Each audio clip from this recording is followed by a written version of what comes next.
Access your free language gifts of the month right now. Here's what you're getting this month. First, the Writing a Journal cheat sheet. With this cheat sheet, you'll be able to keep a diary in your target language and talk about your day. Inside, you'll find phrases for common daily activities, from morning to night. Second, if you love travel, then you'll love our brand new Travel Words and Phrases PDF ebook. Learn all the must-know travel phrases with this ebook. Download it for free right now. Third, must-know words and phrases for your resume. If you want to write your resume in your target language, then this next 1-minute lesson is for you. Fourth, the top 12 April Fool's phrases. Want to prank others and speak more of your target language? Then you'll want this April Fool's phrase list. Fifth, the must-know vocab for doing laundry. If you need language for practical situations like doing laundry, then this 1-minute lesson is for you. You'll learn how to say washing machine, detergent, softener, and much more. Sixth, free audiobooks. Unlock our huge library of language learning audiobooks. Save them to your device and listen and learn. They're yours to keep forever. And finally, the deal of the month. If you want to finally master the language with lessons by real teachers and our complete language learning program, get 31% off Premium or Premium Plus with the You Can Speak sale. So, to get your gifts and language learning resources, click the link in the description below. Download them right now before they expire. Hi everybody, welcome back to Ask Alicia, the weekly series where you ask me questions and I answer them. Maybe. First question this week comes from Ali Reza. Hi again, Ali. Ali says, hi Alicia, what's the difference between where have you been and where were you? There's not a big difference here. If you've been waiting for someone for a long time, like you expected someone to be at a place, like at a meeting or maybe a restaurant or a cafe, and you have been waiting for a long time, you might use where have you been to mean where were you from this point in the past until now? Like, I expected to meet you. So we might use where have you been in a case like that. We might use where were you in a situation where we're asking about a finished situation or something that's done. It happened in the past.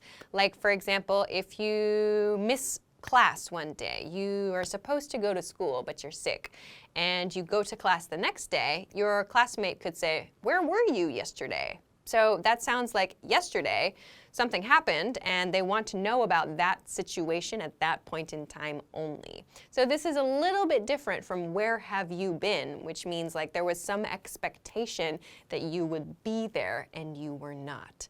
So in some cases you can use both, yes.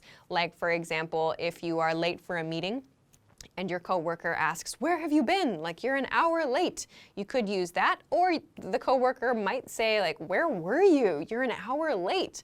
Those are some cases like where it's kind of up to the speaker to decide a little bit. But generally, if someone has been expecting you for a period of time, they'll probably use the where have you been pattern. If it's just a past action, a past situation, it's over, it's done, you might use the where were you pattern instead. So I hope that this helps you. Thanks for the question. Okay, let's move on to our next question. Next question comes from Shu. Hi, Shu. Shu says, hi, Alicia, your lessons are helpful. Cool. My question, which one is correct? Most of the movie takes place in LA, or most of the movies take place in LA.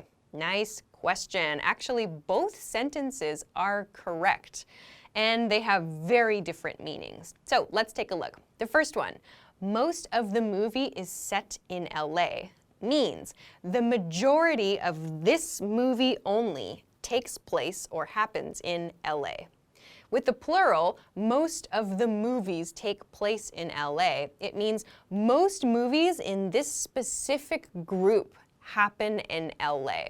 So to give an example of this, let's imagine like a movie series. There are 3 movies in the series, and the first 2 movies, movies 1 and 2, take place in LA and in San Francisco a little bit. Movie number 3 takes place in New York City. So when we want to talk about movie 1, for example, we could say most of the movie takes place in LA. So that means the majority of movie number 1 happens in LA. Not all of it, because a little bit happens in San Francisco, but the majority of the movie happens in LA. So we say most of the movie takes place in LA. If, however, we want to talk about the series, this 3-movie series, and we want to talk about where the series happens, we could say most of the movies take place in LA. So that means most of the movies, meaning 2 of the 3 movies, are set mostly in LA. So that means movies 1 and movies 2 are mostly in LA. Movie 3 is in New York City, so it's in a totally different place. So in that case, we're talking about a group of movies. Most of the movies in this group, in this series, in this case, take place in LA. So both of your original example sentences are totally correct, yes, but they just have very different meanings. So think about it. Are you talking about one specific movie and what things are happening in that movie? Or are you talking about a group of movies? So this example is just about movies, yes, but you can apply the same idea to many other situations too. So I hope that this helps you. Thanks very much for the question. Okay, let's move on to your next question. Next question comes from Angel. Hello again, Angel. Angel says, hi Alicia and team. Could you please explain the meaning of the word whatsoever? Sure. Okay, whatsoever means at all or of any kind. So you could replace whatsoever in a sentence with of any kind, and it would still make sense. We tend to use this a lot in negative situations, like when we're saying you cannot do something. So it's used a lot for like rules or policies or whatever. For example, students may use no devices whatsoever. He gave no hints whatsoever about the new product. We had no help whatsoever with our homework. So in each of these example sentences, we could replace whatsoever with of any kind, and it would still make sense. So again, this is not so commonly used in everyday speech because it's used a lot to talk about policies and rules, and it kind of sounds a little bit on the formal side, a little bit. But if you're ever not sure, just try replacing whatsoever with of any kind and see if it makes sense. So that's what whatsoever means. I hope that it helps you. Thanks for the question. Okay, let's move on to your next question. Next question comes from Saidoza Tohir. Hello, Saidoza. Saidoza says, hi Alicia, can I learn English with lyrics from songs? Yes, to some degree, sure. We get this question every once in a while, so here are a few reminders. First of all, please remember that the lyrics to songs may not always be grammatically correct. While yes, we can communicate ideas and we can communicate feelings through songs, songs do not always use perfect grammar. Second, keep in mind that in many songs there are like slang vocabulary words, there are inappropriate vocabulary words, or offensive vocabulary words used.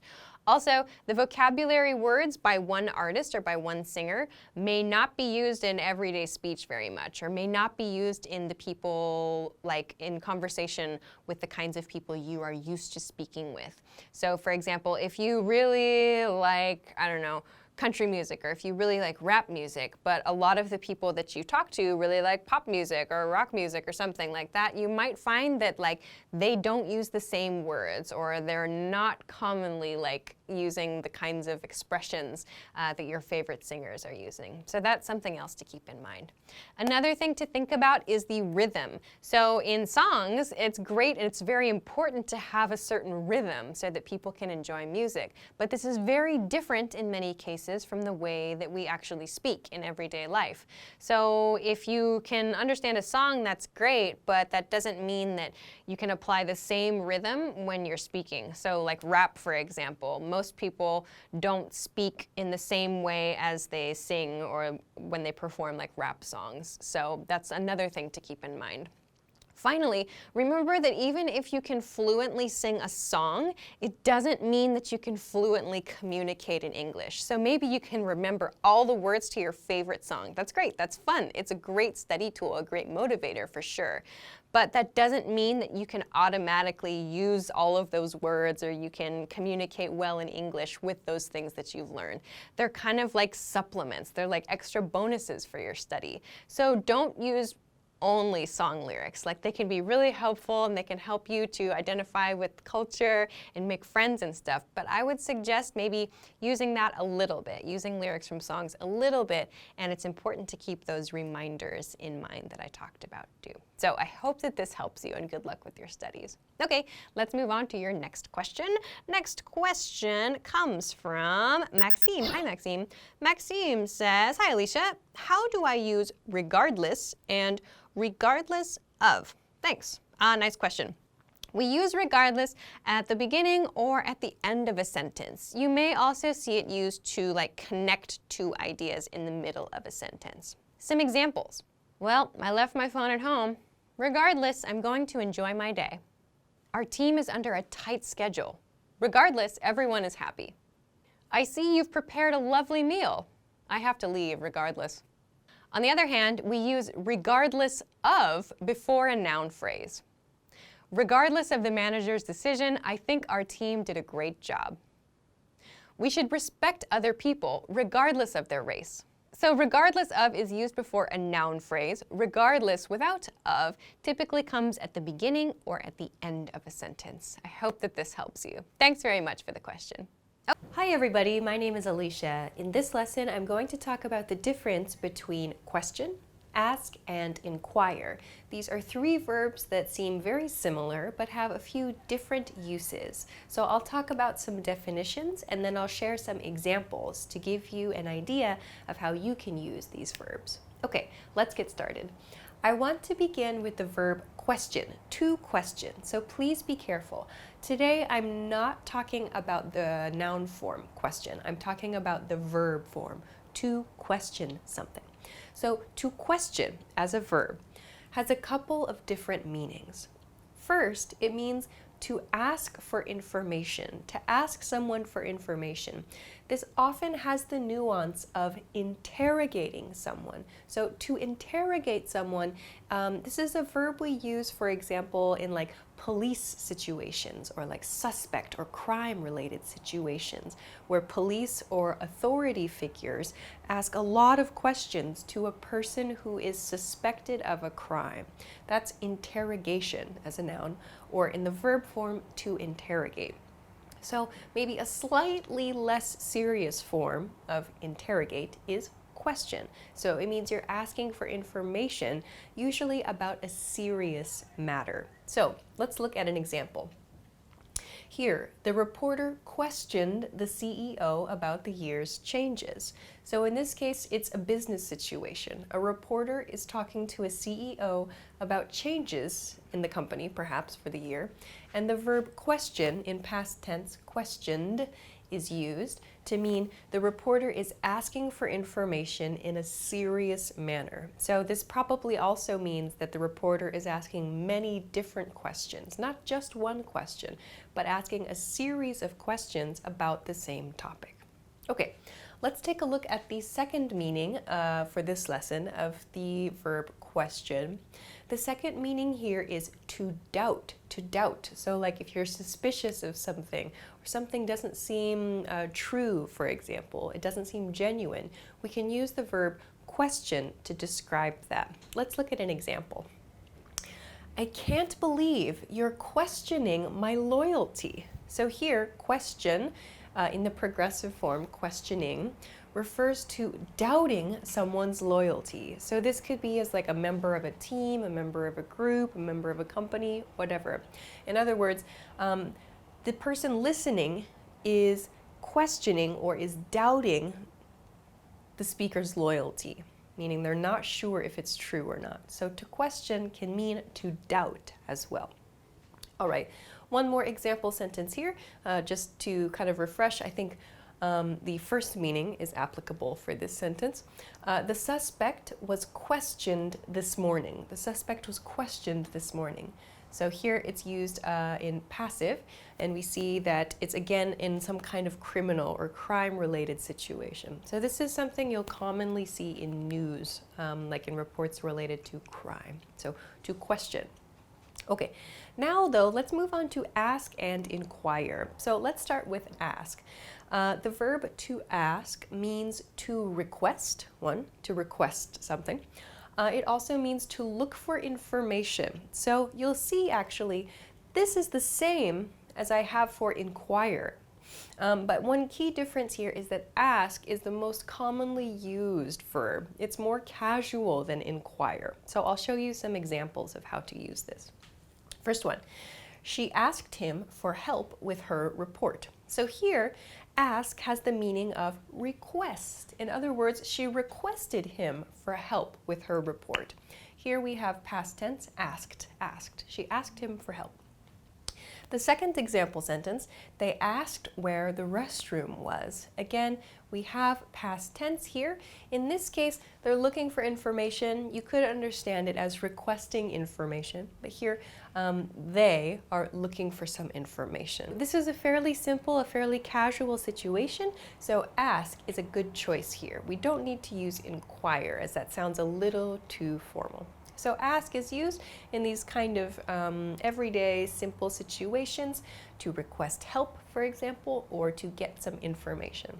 Okay, so now let's take a look at inquire.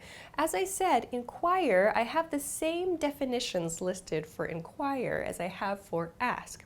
However, inquire sounds more formal than ask, so we can use it in similar situations in terms of the meaning, but when you use inquire, it should be for something that's a little more serious or not so maybe everyday. So maybe in like business situations or in customer-client relations, for example. Let's take a look at some examples of when inquire might be used. First one, reporters inquired about the president's motivations. So reporters inquired about. So in this case, it's reporters, they're searching for information about the president's motivations. So this is connected to this meaning, looking for information. The reporters are trying to find some information here. Let's look at the next example sentence. People shouldn't inquire about the private lives of celebrities. So here, inquire is used in present tense. So in other words, people shouldn't look for information, or maybe even people shouldn't request information about the private lives of celebrities. So these are perhaps more formal situations. These might be something you could see in the news, for example, or in more serious situations or in serious discussions. So when you're choosing between ask and inquire, ask yourself, is this a casual situation? If so, ask is probably the best choice.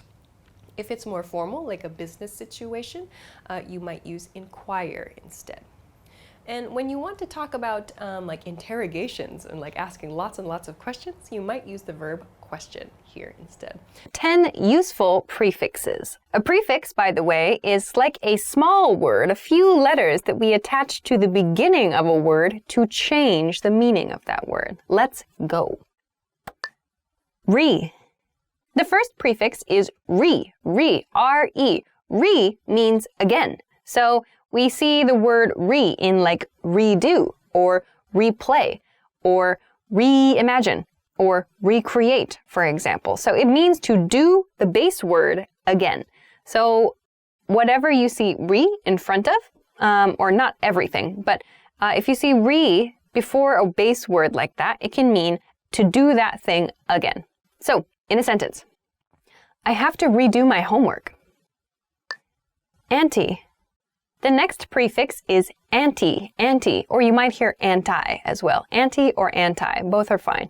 But it means against, or in opposition to, or like kind of the opposite of something. So against, anti. So we see this in like antifreeze, or antisocial, or anti-inflammatory, or antibiotic. So they all mean against something.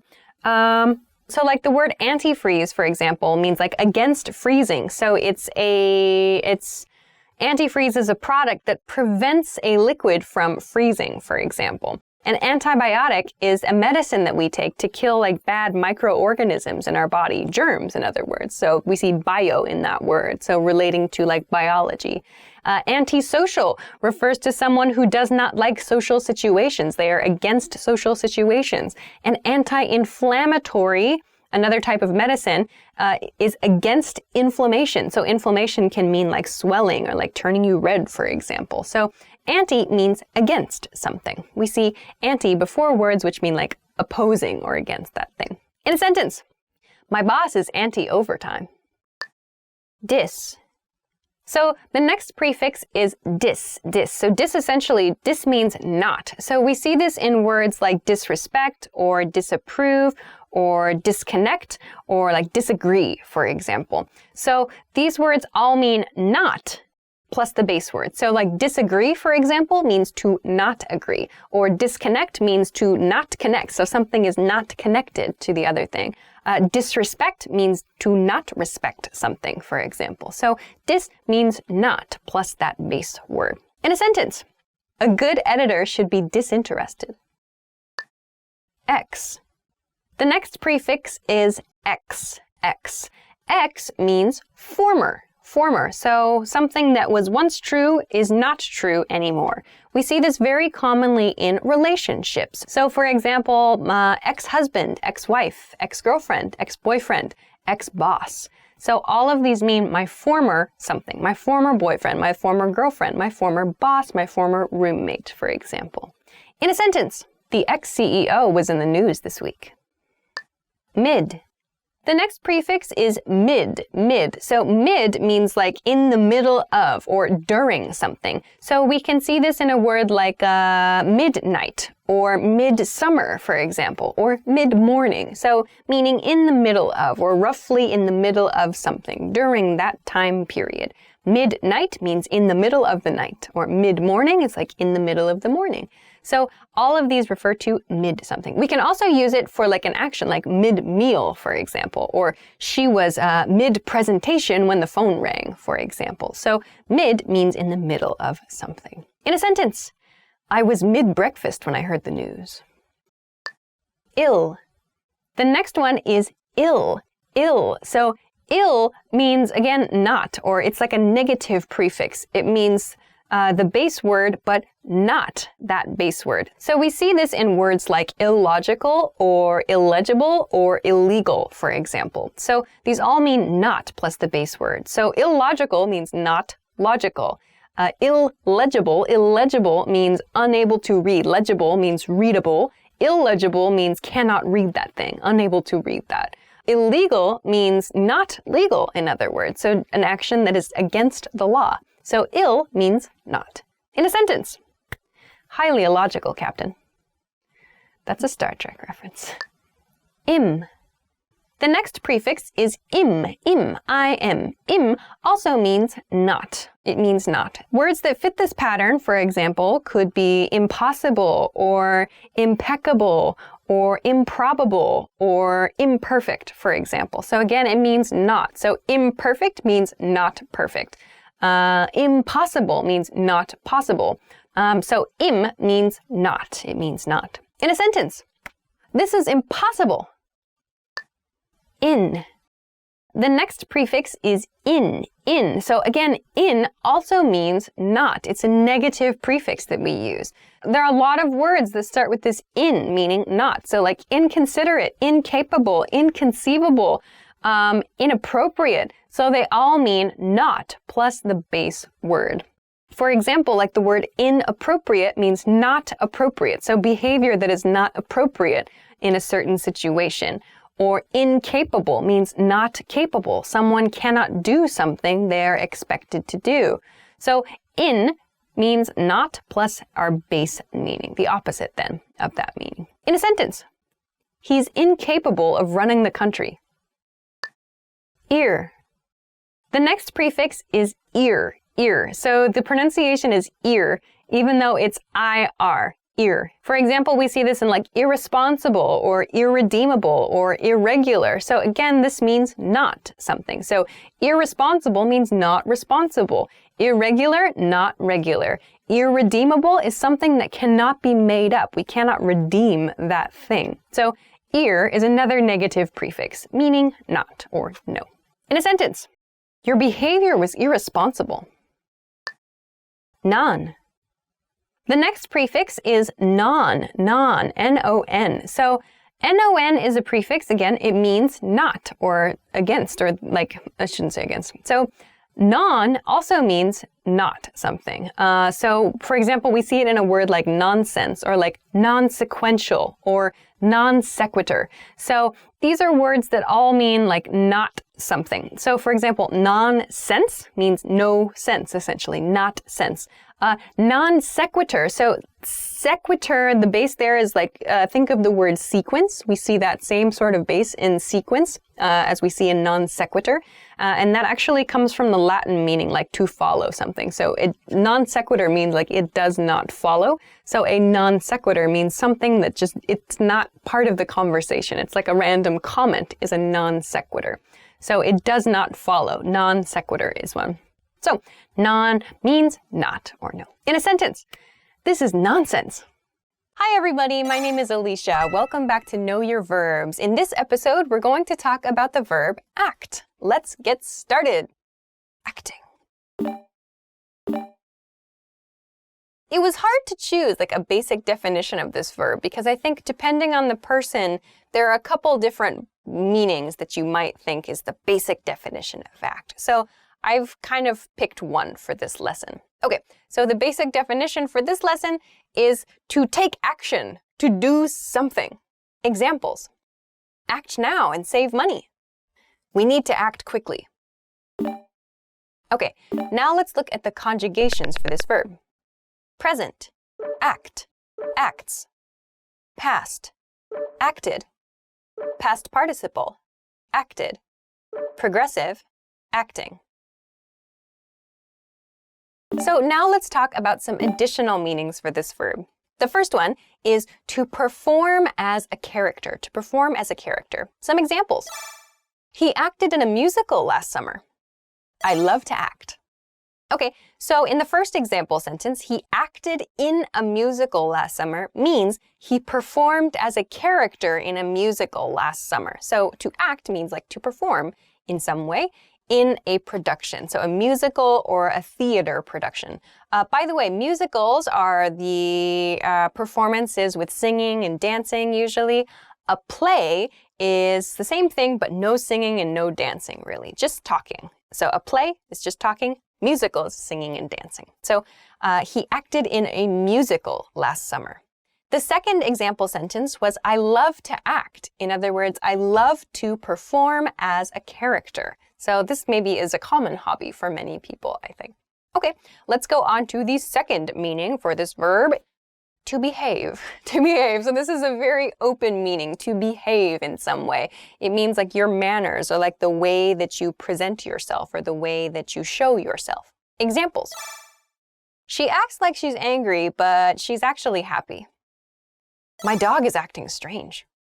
Okay, so in these examples, we're talking about a person's behavior. In the first example sentence, she's acting like she's angry. It means she's behaving in a way that makes it seem like she's angry. So something about her behavior, maybe her facial expression or her body language or something like that. We think she's angry. She seems angry, but she's actually happy. In the second example sentence, my dog is acting strange, there's something about my dog's behavior that is strange. So maybe my dog is behaving in a way that is not typical for my dog. So maybe my dog is running in circles, but he doesn't usually do that. That's strange. I could say my dog is acting strange. So my dog is behaving in a strange way. Okay, let's go on to another additional meaning for this verb. The third additional meaning is to perform a function, to perform a function. Some examples. My phone case acts as a credit card holder. She's acting as a liaison with the new clients. Okay, so in both of these sentences, we see one thing or one person is behaving or performing a specific function. In the first example sentence, it's a phone case. My phone case acts as a credit card holder. So it has the function of a phone case, yes. But there's also this other function. I can use my phone case to put credit cards inside. So it acts as a credit card holder too.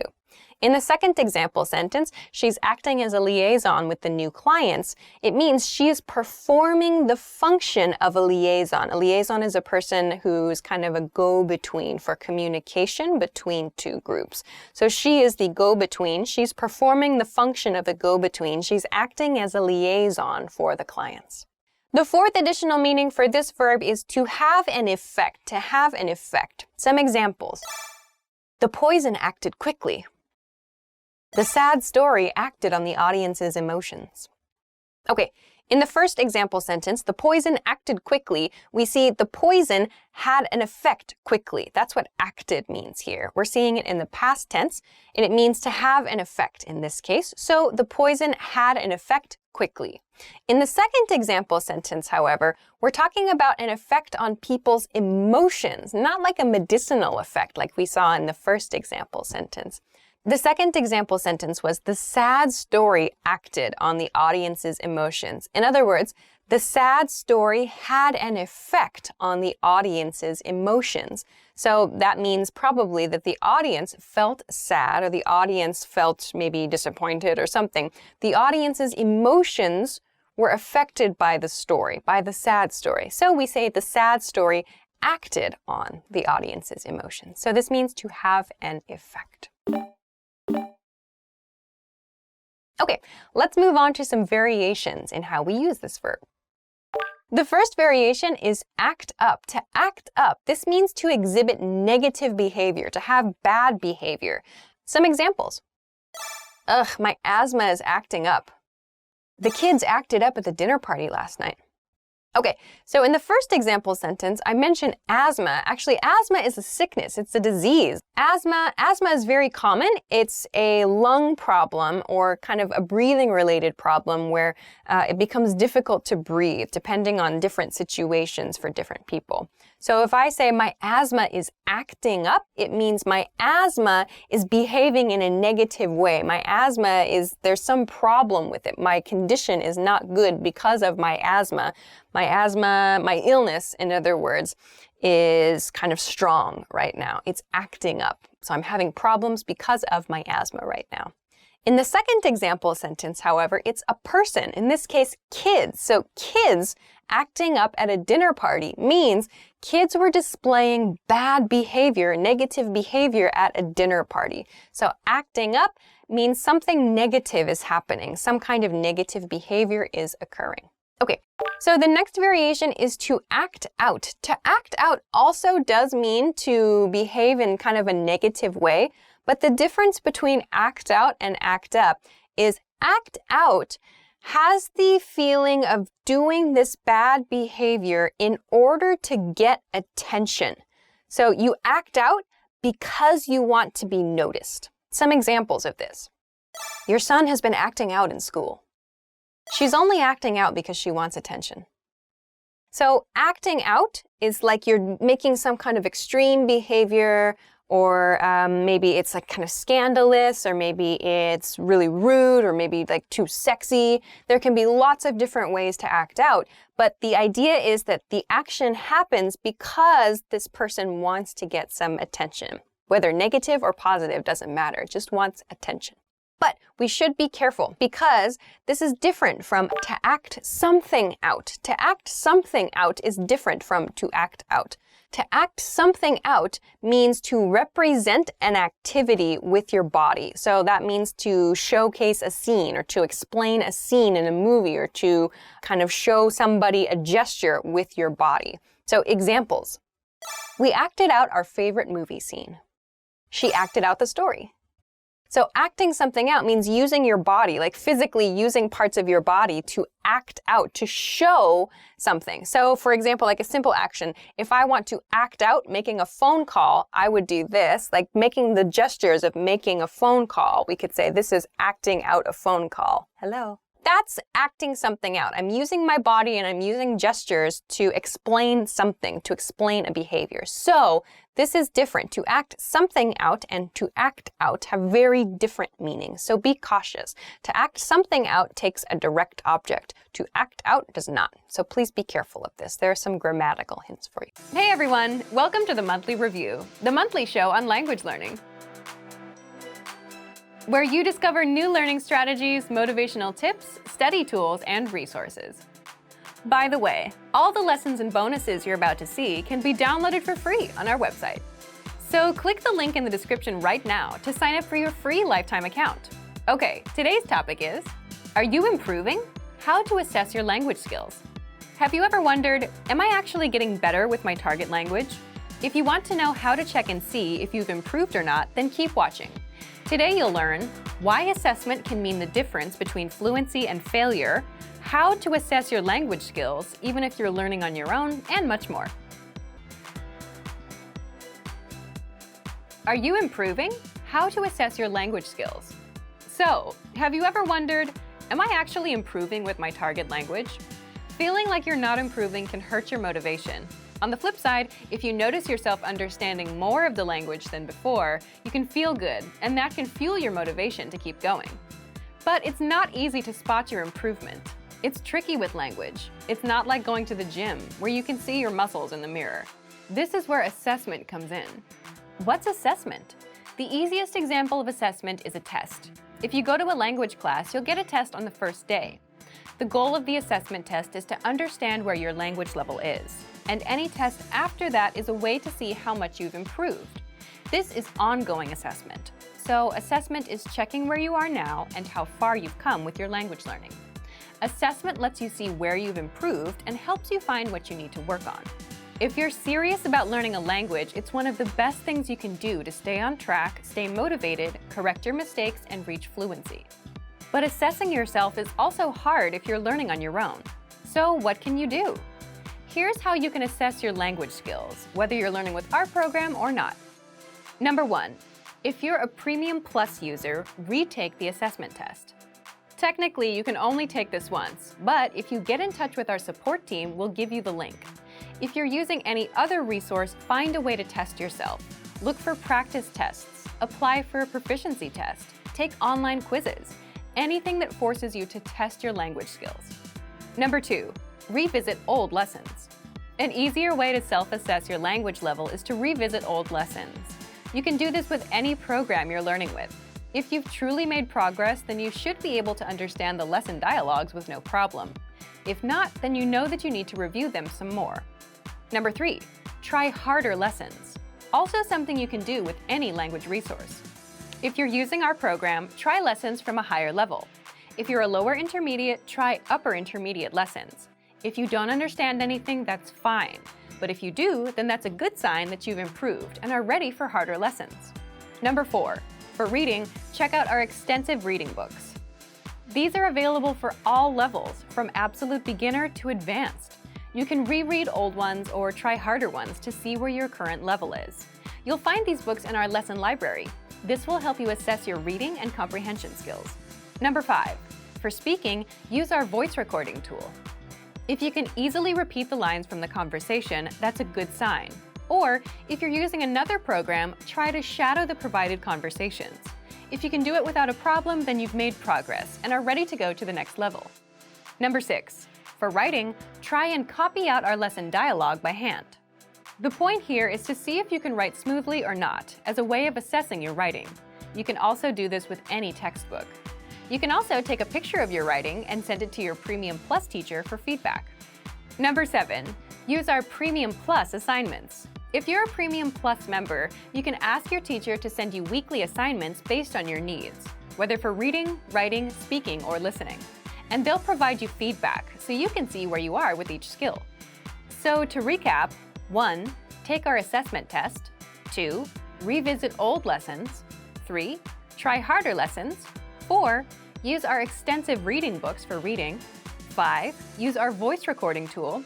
6, write out dialogues by hand. And 7, take advantage of our assignments.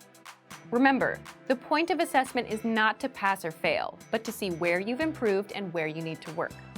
If you're trying to learn a new language, you'll sometimes have to contend with a whole new alphabet, complex grammar, and difficult pronunciation. Many new learners start out strong, but peter out after a short time. But that doesn't have to be your story. Don't let the harsh reputation of some languages scare you away. Yes, it's not easy, but it probably isn't as hard as you think either. In this video, we'll give you 4 ways to improve the way you study while learning a new language. Follow these and it will be hard not to see improvement in your language ability. Number 1, develop a good accent. When first trying to learn a new language, the words might overwhelm you. Some words might be extremely long or complicated in ways you aren't used to. As a result, the new language can sometimes sound more like noise than an actual language. This could be because you don't yet have a good grasp of pronunciation in that language. So focus on this weak point by learning and practicing how to correctly pronounce each individual sound in the language. Start with ones most similar to your native language, and then move on to the more difficult ones. Then start practicing with full words, phrases, and sentences. Work your way up to listening to recorded audio of native speakers, and try your best to mimic their flow of speech. While this method probably won't make your accent perfect, it will help you improve greatly. Even more importantly, you'll be able to hear the language differently and continue to improve. When you intuitively know how to correctly pronounce a sound, it's a lot easier to recognize that sound when it is spoken or read. Knowing these new sounds gives your brain some context for what it hears when you're using the language. Our language learning program is a great tool for working on your pronunciation. It lets you play back the words from a lesson in isolation. You can also play audio at a slower speed. This is perfect for pinpointing the nuances of the language and developing your own accent, as well as your ear. Number 2, break down the writing system. Every language has its own unique set of rules and challenges when it comes to writing. Your best bet is to focus on one point at a time. Trying to learn the entire system at once can be overwhelming. Work with a section of the writing system until you become fairly comfortable with it. The point of going slowly and doing one piece at a time is to ensure that you have a firm foundation. If you rush through this stage, you might miss essential details, and this may negatively affect your learning in the future. Number 3, learn grammar in context. This tip is applicable no matter what language you're learning. Once you move past the basic vocabulary in the language, try to pick up the patterns of the grammar by learning the rules in the context of phrases or sentences. Example sentences found in the lesson notes of each of our lessons are extremely helpful for this. After each lesson, you can look at the examples to get a feel for how a particular aspect of the grammar worked. Then, you can practice making your own similar phrases using the same rule. Slowly but surely, as you work through each episode, you'll take greater ownership of the language. This approach is a lot more effective than memorizing tables or rules. If you can use the grammar and vocabulary you just learned, you're much more likely to internalize it and thus remember it the next time you want to say something in your target language. Number 4, get feedback from native speakers. Receiving correct and accurate feedback from native speakers is vital to improving your skills in the language. Whether you're reading or writing, you need to find out what your mistakes are so that you can correct them. Some people are willing and able to pay a private tutor or take a formal class in order to help them progress. These things will certainly help, but they aren't the only options. If you live near a major city, there's a chance that there are some native speakers in your area. Keep your eyes and ears open, because you might be surprised where you can find them. You can look for a nearby meetup group or a language exchange. You're likely to find speakers there as well. If these options don't work out, you can take your search online. There are several free language exchanges where you can chat via video or audio with other language learners. Look for a native speaker learning your own native language so that you can practice together and correct each other's mistakes. Don't be afraid to put yourself out there and make mistakes. It's all part of the process. As long as you're getting good feedback when you use the language, your skills will improve. Hopefully this video took some of the fear and mystery out of learning a new language. Remember that the most important tip is to enjoy the language for its own sake. If you enjoy the process of learning, then studying will seem more like a journey of discovery than work.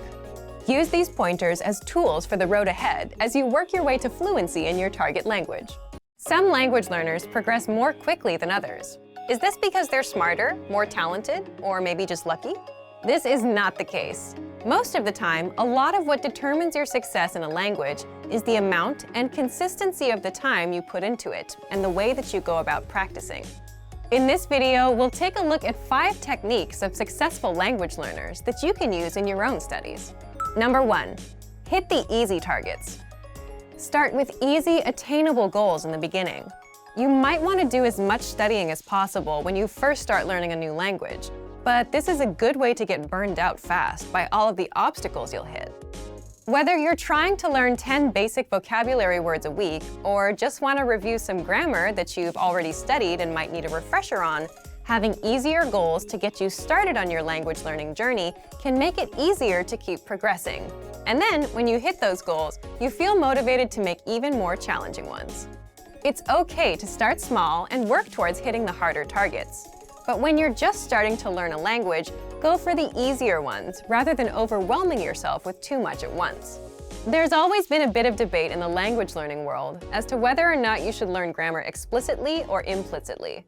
A lack of grammar should never keep you from trying to speak a foreign language. However, implicit learning by itself doesn't work well when dealing with more complicated grammar.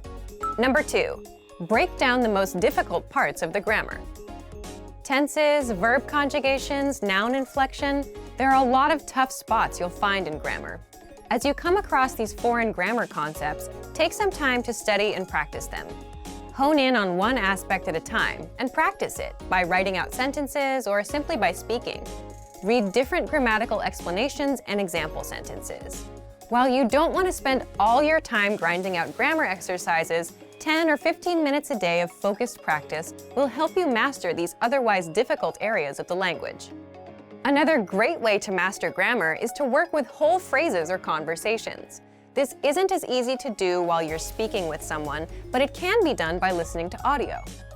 Our language podcast lessons are ideal for this because they feature native conversations that you can pause or replay over and over again. As you study and work through a conversation, first look at the words and phrases that you do know. Then, without resorting to a translator or dictionary, do your best to figure out what any new or unfamiliar words mean. After that, feel free to look them up. If you work this way with whole sentences, you're much more likely to internalize the new grammar. Number 3, practice with native speakers. Language course books, apps, and podcasts are all great ways to learn the language. But eventually, the rubber will have to meet the road, and you'll need to start using what you learn. The best students take every opportunity they can to practice the language with real people. You might not be learning the most popular language, but even so, there are still a lot of other learners out there trying to master it like you. Take advantage of this and try to link up with a meetup or language exchange in your town or city. This way, you can connect with other learners and get tips and tricks from them that might help in your own studies. If you're unable to find an exchange in your area, take the search online, and you can even find some native speakers on free sites that connect language learners around the world. Here, you can help out a native speaker who's learning your language. You can learn from each other. It's a win-win. Number 4, focus on being understood, not being perfect. Undoubtedly, when you begin to speak with native speakers, you will make a lot of mistakes. This is a natural part of the language learning process. In your first few conversations, you'll probably mispronounce, misconjugate, or altogether forget words. But that's okay. Learn to embrace these mistakes. As long as you're practicing with a native speaker who can give you accurate feedback, those mistakes can do nothing but help you improve. After getting feedback on your mistakes, the next most important thing in your spoken language practice will be to keep the conversation going. If you make a mistake, correct it and move on. If you can't remember a word, do your best to describe it in your target language to your language partner. Use what words you have in order to be understood, even if your sentence or diction comes out a little weird. Number 5, keep a journal in your target language. Most people talk about how important it is to speak a language you're learning, but not nearly as many mention how powerful writing in the language can be. Writing in your target language lets you use all the material you've learned, but without the demands of a real-time conversation. Writing is also an excellent way to expose the words or phrases you don't know or are unsure about. You can write in an old-fashioned paper journal and do your best to check it, or have a friend look over it. You can also write entries online and have them corrected by native speakers. While it's not always easy to speak successfully, it is always rewarding. Use these tips as a guide to jumpstart your progress. No matter what, keep your head up, and after a bit of patience and hard work, you'll be speaking your target language soon enough. For some, learning a new language seems to come naturally. For others, the entire process feels more like a tooth and nail struggle. However, if you've had a negative experience learning a new language at one point in time, don't let that discourage you from trying again. The truth is that learning any language is never easy, but it's definitely possible. Sometimes the difference between success and failure has less to do with your abilities or talents and a lot more to do with the way you look at things. In this video, we're going to look at how to avoid 5 serious mistakes made by new language learners. Number 1, listen before you speak. Being slow to speak and quick to listen is good life advice, whether or not you're learning a foreign language. Effective listening is essential to communication. As a beginner, there is a tendency to concentrate so much on what you're going to say and how you're going to say it that you can completely miss the meaning or heart of what the other person is trying to communicate. Not only will this impair your ability to listen in your target language, it will also stall what little conversation you had going. Remember that conversations are a two-way street. If you're speaking more than listening, then you actually have more of a monologue on your hands than a dialogue. The inputs of language learning, listening and reading, are just as important as the outputs, speaking and writing. For a beginner, inputs are even more crucial, as they are the main way you acquire new vocabulary. We even go so far to say that for new students, the best method for learning involves more listening than it does speaking, though that may change with higher proficiency levels. Number 2, don't be embarrassed when you do speak. People's next mistake usually comes from the other side of the spectrum, where new learners are too scared or embarrassed to contribute to a conversation. The fear of making mistakes and embarrassing yourself can paralyze your language learning. It's vital to remember that everyone makes mistakes. Even native speakers had to find their way through the language when they were children. Making mistakes while learning a new language is inevitable, but it's also a good thing. The faster you make mistakes, the quicker you can correct them and move on with your learning. So instead of being afraid to make mistakes, try looking at them as steps towards progress. In reality, that's what they really are. Number 3, don't fixate on minor issues. If taken in all at once, a new language can feel overwhelming to learn. It's so easy to get discouraged by all your little mistakes and conversational mishaps, and you lose sight of the progress you're making. In addition to mistakes, you'll also come across plateaus, where you study and practice consistently but don't see any results for a significant amount of time. But whether you face errors or plateaus, remember that these things are minor obstacles on the road to fluency. The most important thing is not to give up. Stick with it. If you stay persistent, your mistakes will be corrected and your abilities will improve. But if you slow down or throw in the towel completely, then you'll either subvert your progress or nix it altogether. So remember that as long as you're still studying and learning the language, you can't lose. It might feel like you're losing the battle for language learning for a little while, but hang in there. A practical way to help you stay motivated is to make small weekly goals. Research shows that goal setting has a significant impact on learning. Try picking one aspect of grammar or a collection of new words or phrases to study for the next 7 days. At the end of the week, check your progress and measure your success. Setting little benchmarks like this will give you a rightful sense of accomplishment. Number 4, remember that immersion isn't magical. A lot of people think that by moving to a foreign country, they will learn the language by osmosis. But whether you learn abroad or at home, you still need to study and practice the language. Living in a new country gives you way more opportunities to do this than staying at home. But if you don't consciously take advantage of these opportunities while living abroad, it won't benefit your language learning. If you're an expat living in a foreign country, there's a natural inclination to hang out around other expats. Learning a language and living in a foreign culture is hard and uncomfortable. For better or worse, we're often drawn to the easier road. If you made the decision to study abroad, then you want to hang out with native-speaking people as much as possible. You have the rest of your life to be with people who speak your language. This doesn't mean ignore your expat friends. Just be sure that you're giving proper attention to your language learning. Languages are better lived than they are learned. Number 5, be open-minded. Languages are better lived than they are learned. When learning a new language, your brain will want to conform the new grammar and vocabulary to your native language norms and grammar rules. Ignore your brain on this one. At first, you might feel completely wrong saying a sentence that is in fact correct. After a certain point in language learning, there is a switch that goes off, when your brain finally realizes that you're not speaking your native language, but a new one altogether. This could take a while though, especially if this is your first time learning a new language. Until then, do what you know is correct. even if it feels a bit weird when you say it. The same goes for culture. Just as you want to be open to the differences in the language, don't forget to be open to the differences in the culture too.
Great work! Here's a reward. Speed up your language learning with our PDF lessons. Get all of our best PDF cheat sheets and ebooks for free. Just click the link in the description.